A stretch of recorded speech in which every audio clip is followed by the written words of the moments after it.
thought I'd come to you with a project today. It's actually more of an experiment than a project. It's something that I have a couple projects coming up where I want to make some springs, and I don't know much about springs. I mean, we use spring steel for knives and things like that, but how do you make a spring? All right, I mean, what do you have to do to the steel to get a good quality spring out? And somebody gave me a bunch of springs off of a trampoline, so I got a bunch of these to play with. And I think what we're going to do is we're just going to take a look at this. We're going to kind of study. We'll take, a few of them and just get a sample. What kind of elasticity it is. We'll hang a weight on it. We'll measure how much it stretches, and then I assume at this point they're going to come right back together. And then we'll go ahead and we'll heat this up in the forge. We won't temper it or harden it or anything like that. We'll rerun the experiments to the point where we understand, what do you have to do, to harden and then temper this so that the spring will come back to what it is. And then we might go through an experiment where you stretch one of these out and actually wind that steel back up. I mean, it should be pretty simple to do, but we'll try to recreate this from what would be a straight piece of spring steel. So that's kind of the experiment today. It's more of an experiment than a project, but messing with hardening and processing steel so that you can create a spring. Stay tuned. I'm not be overly scientific. I'm not trying to make something for the military, but I put a rod in my vise here. Here's one of the springs that I was talking about. I got a bucket of horseshoes or something to hang on it. So we'll just go ahead and we'll measure original length and then stretch length under that same amount of weight, and we'll use that as our control. So we take a look right now. We are 4 7/8, just a hair over 4 7/8 in length. Before the weight, put the weight back on. And we'll see what kind of stretch we got out of it. I don't want to go too heavy or too light. I'll go this way, I guess. Brain's not working well today. And we are now 5 3/4. So from 4 7/8 to 5 3/4 is the stretch. All right, just about an inch. All right, let's just try another one. Because we're gonna, obviously, we're gonna be wrecking these. So let's see if we get about the same stretch out of them. This one's about the same length.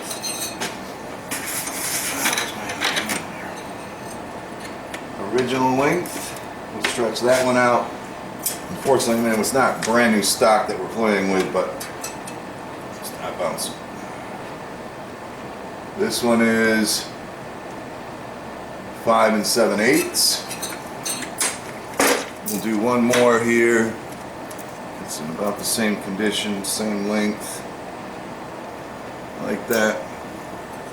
Most importantly, I mean, we want some control over the stretch, but we want it to come back and not break, not stretch out. And this one here is about the same, about 5 3/4, 5 7/8 in the. You can see me, I hope. Stretch state, and about 4 3/4 to 4 7/8. So about an inch. We're getting an inch stretch out of it. That's good. That's going to make the math easier. Let me go ahead and heat one up. We'll see what happens after that. All right. So I'm going to go ahead and throw one in the forge. We'll get it up to about a critical temperature. That should definitely anneal the spring at that point. And then once that's up, we'll put it back on the scale and see what happens. Pull this out of the fire. We'll let it cool on its own. We're not going to harden it. We're not going to do anything to it. And then we'll see what it does under tension then. And then we'll go through a hardening process, see what it does. We'll just kind of experiment our way through to understand how this particular type of steel, I have no idea what it is, reacts to hardening and tempering. And then we'll go and see if we can reproduce it. Alrighty, so this is the one we just had in the fire. It's just, again, I should have annealed the spring. Certainly should have softened it, tempered it down to nothing. So we'll see what happens when we put that bucket on. Remember, we had an inch of expansion. We'll just confirm. I doubt we had any change in length. No, it's still 4 7/8. No change in length from just going through the forge. Let's Put our weight on it, same bucket, same weight. We'll see what we get. I'll be damned, didn't do anything. I'm shocked about that. Shocked. Yeah, we're at, well, a little bit longer. We're at 6. I think we're 5 3/4, so a little more deflection. We're right about 6 inches, or not deflection, but stretch. So maybe we don't have enough weight. Let's go back and redo this with a little more weight. All right, let's try a little bit more weight. I put a heavier piece of steel in this bucket. I'd say we're at 35, 40 pounds here. There we go. That looks like a lot more deflection. So on a normal spring, we're looking at, stop bouncing. So we're at like 6.5, and now we'll throw that on what should have been the annealed spring. Now, if this is air hardening, the spring would break, right? I'm shocked. Really am. All right, freaking the same. It didn't do a thing to that spring by going through the forge. That's very, very interesting. Let me think some on this. I learned some more on this. I took another one of those springs, brought it up to critical temperature, and then quenched in water. Fortunately, there's ice in my quench bucket, so it kind of got bent, but I don't think that'll affect anything.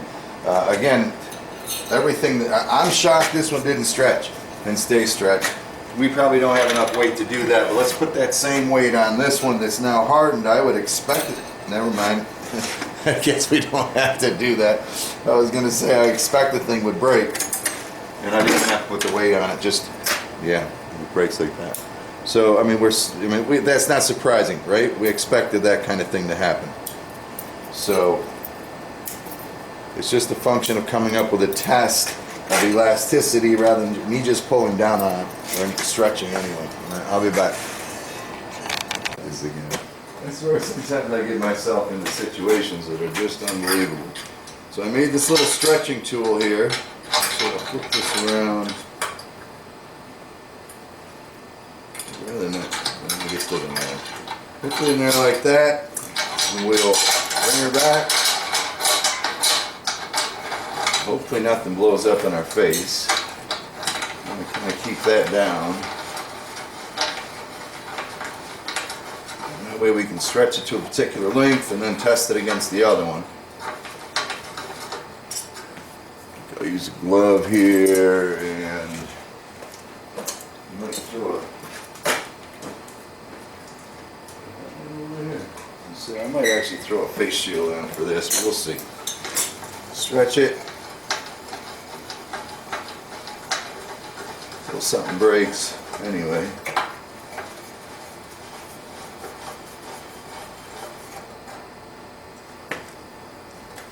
So it looks like something's going to break anyway.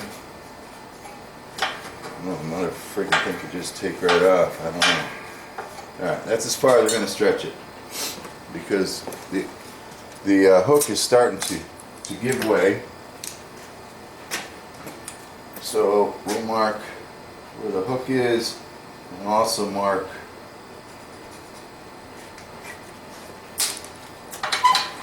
I will also mark the spring length.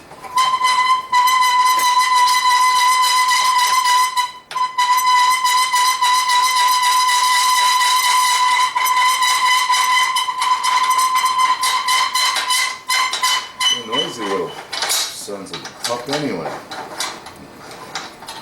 So that's that one. Let's measure that up. So overall length, go from there to there. So we went 10.5 inches on that stretch overall length. This is the one that we tempered or annealed. You stretch that out and see what happens. Hopefully we can get what I'm trying to look for here without it failing.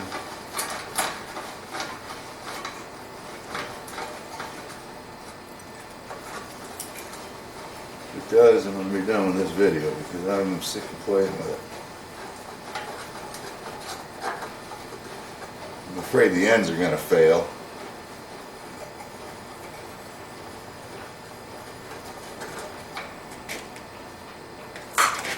So we are just about as stretched as that other one was.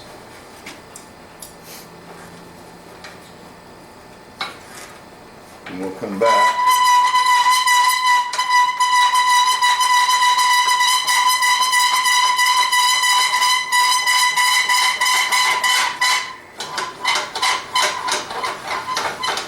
See if we have any permanent distortion. It looks like we do. And that's kind of what we were looking for. So there we go. Alright. That's a hell of a lot of work for one point. So these guys were the same size when we started. This one got, I annealed it. Tempered it all the way down. And then this is the original one right here. So definitely lost its spring pulling to that distance here. And that's what we'll use as our control. Now the key now is to take another one of these and anneal it, and then harden it, and then temper it back down. That was the whole point of this journey. So now that this has been tested, yeah, watch, and it don't come back. All right. In one of the previous scenes, I took one and just spring and just hardened it, and it was able to break it just by bending it by hand. So we definitely know that the hardness takes effect. I have two that I've already tempered or annealed, whatever you want to call it. By the way, guys, this had some zinc coating or something on the outside, so make sure you are safe about not inhaling that stuff as you're burning it off if you try this thing. So what I'm going to do is, we have two attempts to get this right. I'll go ahead and I'll take this one and harden it, and then I'll guess as to what tempering I want to do, and hopefully between the two of these, hopefully I can find one that maybe breaks before I wanted it to, and then maybe in this one hopefully we'll go ahead and stretch and return to its original size. I mean, that's kind of what I'm trying to figure out, how to handle tempering on springs. It turned out alright. This one I dropped when I was bringing it out of the quench and the damn thing broke. There's a good indication of what a hardened spring does, spring steel does. It's like freaking glass now. That sucks. So now we only have one to work with, and who knows, maybe we'll get it right. So let's say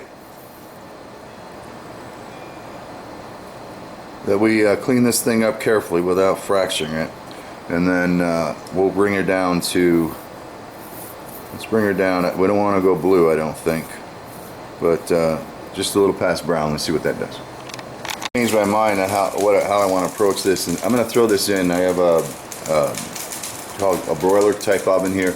We'll throw it in at 400 for half an hour, and let's see what happens. Instead of waiting the whole half hour, I took two more of these. I've annealed and hardened, and then geez, I can't even talk today. Sorry, guys. I'm going to go ahead and just do one of these tempering rather than the oven under a controlled state.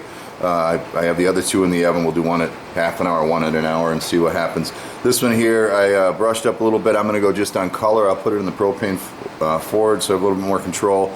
And we'll see what kind of, like I said, I don't want to go to any blues. I don't know what I want to do. Let's try a brown and see what happens. Alright, so what I've done is I just heated this forge up. I didn't put the piece in because I want a little more control of how the heat gets handled. So I'll just set that in there and we'll just check it and roll it, and I think there's enough heat in there to transfer and get me to the colors that I want. I'm hoping because by doing it this way, I got a better chance of controlling the heat and where it is and stuff like that. So we'll let that soak for a minute in there. Alright, so what I decided to do is get that propane forge in there and just gently have the flames on it, just enough to keep the forge going, and then we'll just keep rolling that back and forth and checking for colors. So I'm simulating what I would do with a knife. I'm not after a variable temper, but see, we're on our way to gold there now, a little bit darker up there than I want, so I'm going to switch this around, let it soak a little.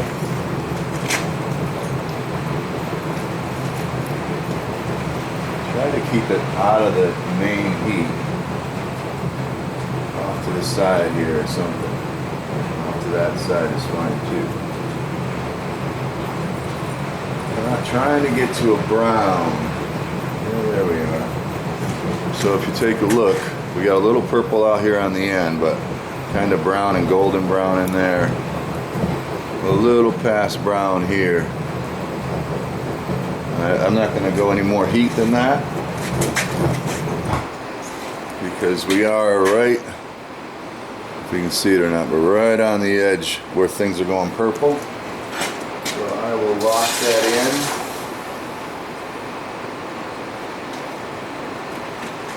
Lock that into color.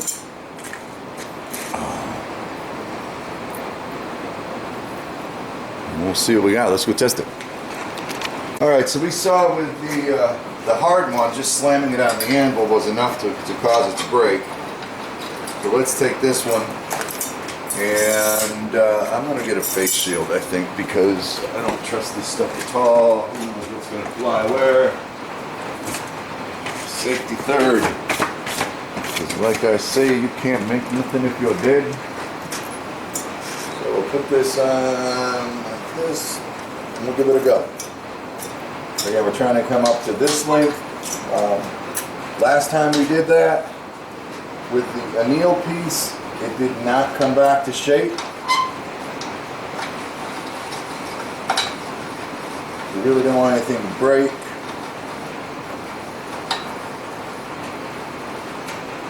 And this is, I'm telling you, it's darn close to purple. So a little more. Oh, fucking broke. Alright, it broke, and this is where we're going, and this is where we are, so we're an inch or so away. So that did not temper properly, even though I went to purple on the outside. My guess is it didn't soak. Alright, with something like this, I think we want it to soak a little more. So that's very, very interesting, very, very cool.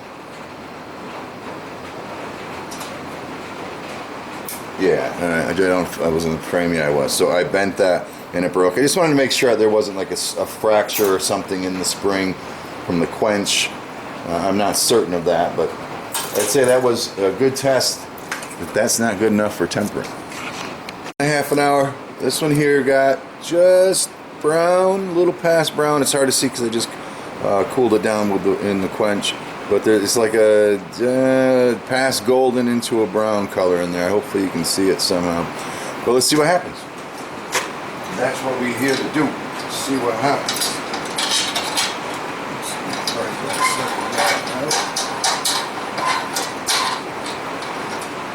Now, you know, again, I went deeper in the colors when it was in the propane forge, but I didn't let it soak. You know what I mean? So that's obviously not the right way to do it. This one here, let me get my face mask.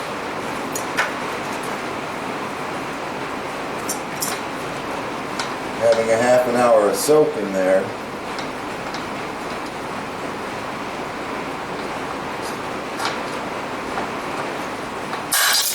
There we go.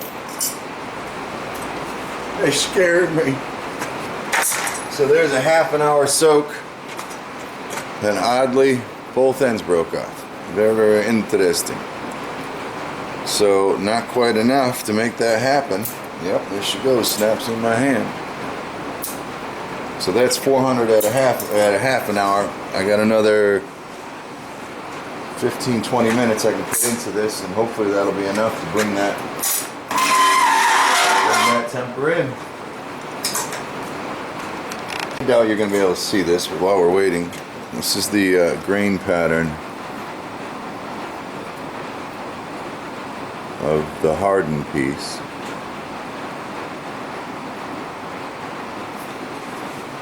This is the grain pattern of the piece that I tempered with the propane forge.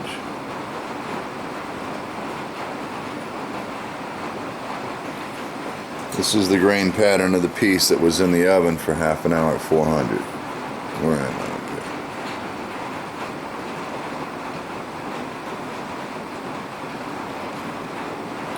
Okay. So we definitely are going from a very coarse grain pattern, a little bit finer in the propane forge, and then a little bit finer at that 400-degree soak. Again, these are all things we're learning, but still not good enough. One for today, this one's soaked almost an hour, about 50 minutes. So I don't think it's going to work. I think it's going to break. I think we need a longer soak than that, but that's all the time I have for today. So we'll give it a go. We'll learn one more time, and then we'll come back and tackle this again if we're unsuccessful here. And that's a fact jack. That's a fact jack. Oh, stop.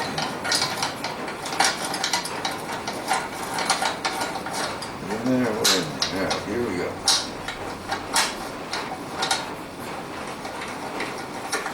I think she's going to break. I think we're looking at more like 2 hours for 400. Yep. That's a fact jack. So we're learning. We just don't have a video to put out today, that's all.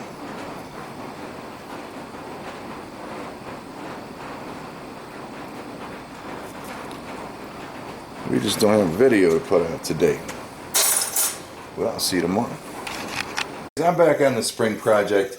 It's been a couple of days. What I ended up doing, again, I'm trying to really just figure this out, and probably I could just read a book and learn all about it. Problem is we don't know what the material is, and that's a very common thing for jamming. So I'm back. What I did is I took 3 more of the springs, brought them up to critical, hardened them, and then in the oven at home, I have 3 springs here, one with 2 hours of soak at 400, one with 3 hours of soak at 400, and one with 4 hours of soak at 400. So we're going to go ahead and give this a try. Here's my theory. One of these is going to work, and then we learn something, all right? And this video will be done. If they all fail, what I'm wondering now is, because I'm quenching them in water, I'm wondering if I should be quenching them in oil, and I may be inducing stress fractures during the quench. So we're going to give it a go one more time. Let's see what happens. A couple of days, so I don't exactly remember what I did before, but I remember the first one I had a soak. It's 4 hours. I had a soak for, I think, 1 hour, and then I did an hour and a half. This is the 2-hour soak spring. Let's see what happens. And again, my mark is right there. Let's just hope everything works and nothing breaks. Well, again, nothing breaks and nothing deforms. That's what we're really after. And this sucker broke again, right here on the very end.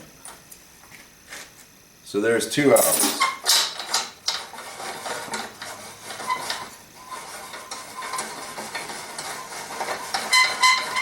And that acted very much like the hour and a half did last on the last test. So now let's go with the 3-hour soak. See what happens.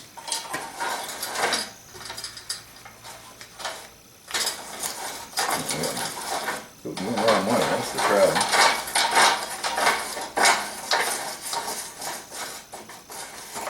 Alright, come on 3-hour, you can do it.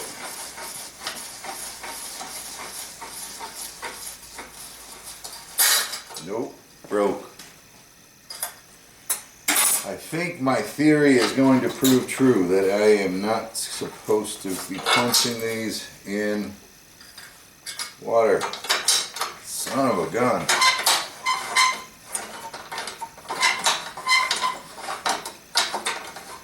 All this just to figure out how to temper a spring. Please do not break. 4-hour soak. Here we go.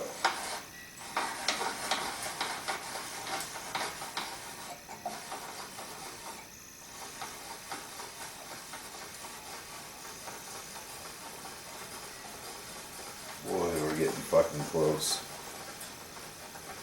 Damn. Alrighty.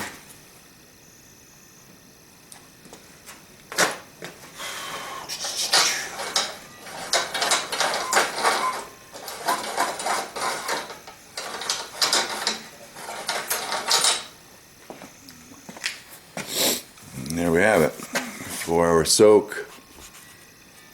And still a failure. And the pattern looks pretty good. I wish I could get a good focus there for you. at least for my glasses.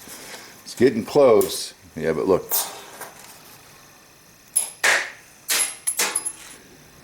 Dang, dang, dang. Back to the freaking drawing board. What do you guys think, huh? What are you thinking right now? If I continue this video and find the solution, what do you think? I don't think, based on how this is working, I don't think, because no matter where I bend it, alright, it's breaking where I bend it. I don't think that we're going to find that there's a bunch of stress fractures. What the hell? I don't think so. But that one there is looking, that feels good right there. Oh, there it is. So I don't think it's the water quench that's causing it. I just think either I go hotter, maybe 500 degrees. I have no idea. Man, oh man, oh man. See you later, I think. I hope. I want to do the video. Shits and grins, yeah. Just to see. I'm going to bend one of these that haven't been tempered. Yeah, no. They haven't been hardened. It don't snap. This one here that I tempered all the way, it don't snap. And this was, I think this was quenched. So, alright. That one stays bent. Again, nothing's happening that I didn't expect to happen. I just didn't expect that it would have to temper that far down. I mean, that was 4 hours of at 400, so. Alright. Alright, back at this silly old spring project. I hardened up 3 more of them. I did it bending over instead of looking at you. Sorry about that. Well, I'll tell you, I spent a lot of time trying to figure this stuff out. Did a little reading, and in a lot of the stuff that I found online, the tempering temperatures for springs can range from 400 to 700 degrees. So obviously the 400 degree tempering, I think I did, what, 4 hours? That isn't enough, so we're gonna go like a 600 degree. Let's try 600 degree for a while. I have no way to do that other than use my propane forge, so I'm gonna come up with some method where I can go ahead and just, between the propane forge and my little thermometer here, hopefully, yeah, it's working now. I had to warm it up in my pocket. It's cold in here today. Hopefully I can go ahead and try to keep this thing around 600 degrees or get it up to 600 degrees. So let me get set up. I'll be back. We'll see how that works. I went and shut the forge off. Right now, if I take a look at this, we're at 59 degrees inside the forge. It's overheated, so it's over 900. I'm just going to, believe it or not, I'm just going to sit here and hold it and let it come up to 600 degrees, and then I'll pull it out, put it, I'll just keep bringing it in and out until I feel that it's had enough time to soak, maybe half an hour or something like that, maybe an hour. I know this is hokey, but it's all I have, and it's to get it work, to get it figured out, and then from there I can figure out what kind of equipment I really need. I mean, we're already at 300 degrees on the outside there. Actually, I don't like how it's bending like that, but I guess we'll live with that. I have 3 that I can play with. And this is what I'm going to do for the next half hour. So we'll get her up. 200 on that side. And I'll be back. After a lot of goofing around, rolling it in and out, she's starting to settle in about 600 at this location right now, which is good. So I've been a little over 600 in my temperatures. Hopefully you guys can see that. I don't know if I didn't look at the camera. I can't see it. About 600 right there. And we'll let her settle for a little bit. The forge is cooled down so that it's 600 in that area. It's much warmer in the back, but that's all right. And we'll see what happens. We'll give it a few more minutes. So let's see what happens here. Again, this is the one that I just tempered. Much darker in color on the tempering. Somewhere in the 600 degree range. 600, 650, that kind of thing. So we're going to go ahead and put this thing in the machine. And we'll go one more time. We'll see what the hell we got going on here. For sure. I know I've been goofing around an awful lot with this, and you probably just looked this thing up in the book, but I wanted to get an idea myself. Boy, I hope this doesn't break. We are just about there.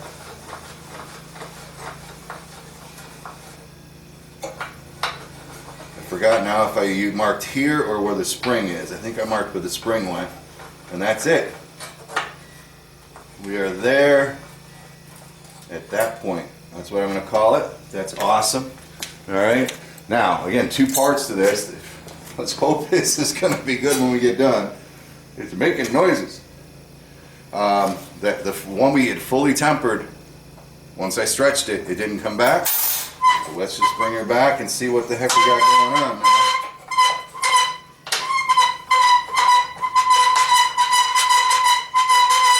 See if she comes back to original shape.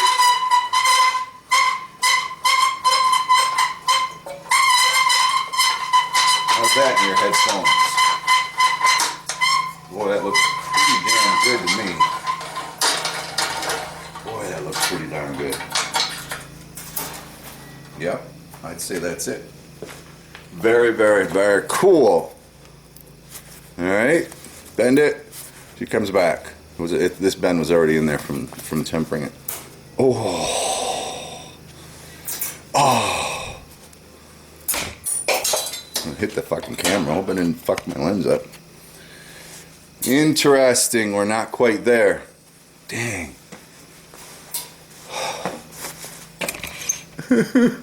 Why? Well, that's the thing, you know, the spring might work once, but it's got to work a bunch of times. So we are getting very, very, very close. The question now is, it's interesting what I see here. Well, yeah, I see a little bit of it there too. Let's see if the camera can pick it up.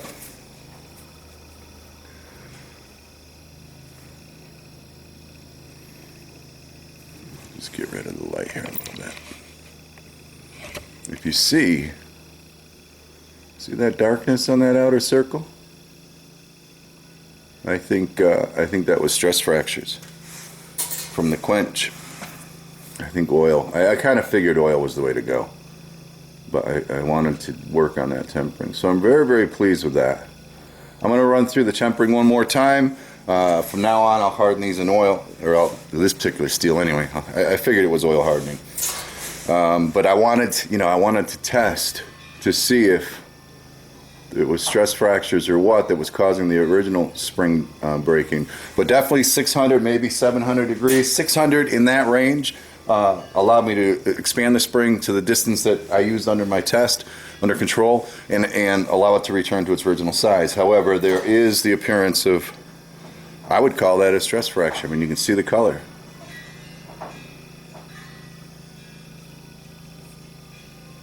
See if I can get the camera to focus. There it is. All right, I mean, that's a pretty good indication that we had some fraction. Again, these are used springs too, so oil would probably be the best thing to do. But the ones that I already have hardened were in water. We're going to do one more just to see if I can repeat it, and this goddamn video is going to be done. We hope you learned. Well, I'll close at the end. Let's do one more tempering. See if we can repeat what we did before. This one I tempered it a little, well, about the same. A little different method, but about the same temperature.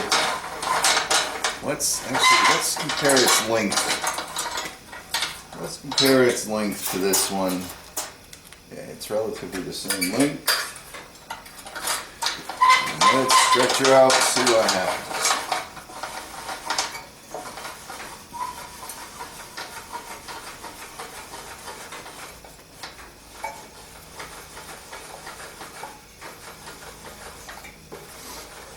So there's our magic, I think. Sucker doesn't break. We know we have stress fractures from the water quench, and that's it right there. That's good. Didn't break, and we'll bring her back. Sorry, she squeaked on the way back.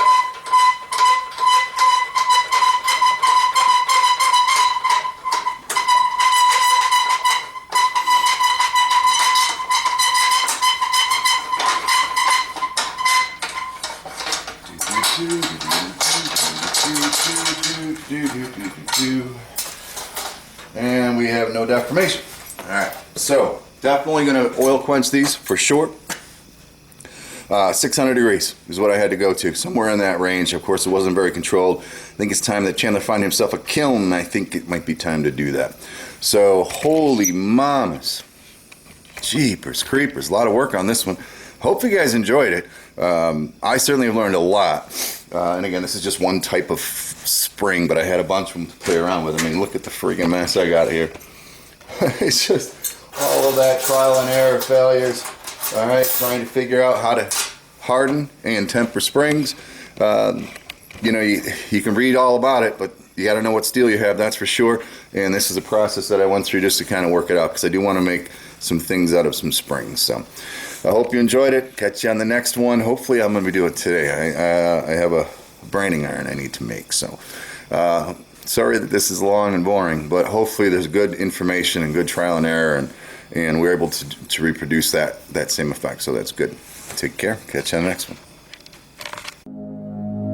If you found this video helpful, educational, maybe even if you just found it entertaining, and you want to support me, you can jump back to my channel. There's a button on the right hand side of the screen called support, and it's kind of like a tip jar. You can go ahead and leave channel a tip for this video, and that'll help me make some more, I guarantee. Thanks for your support as always.